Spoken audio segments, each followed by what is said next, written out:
All right, it's Wednesday. We just wrapped up this 11 direct drive. Brand new garage here. There you go. 20-foot high ceilings. Pine, tongue and groove. Probably about 80 hours or 120 hours of woodwork. Nice.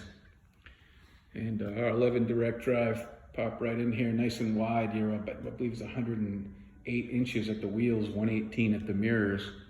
So you have room to work. If you're 270 like me, you can kind of, the car will fade a little to the right sometimes, as long as you have equal weight on all four arms. But light cars, you can get in and out a little easier. I think you're seeing my photo gallery online. It's like we had a Nissan Altima and we had it kind of squeezed right. But auto safety shut off, single point safety release, truck adapters included. Hope you're having a great week out there. We'll be back online tomorrow. Another parking lift and a couple on Friday, 15,000 pounder and a XLT parking lift. We have a big day Friday. Thanks for tuning in.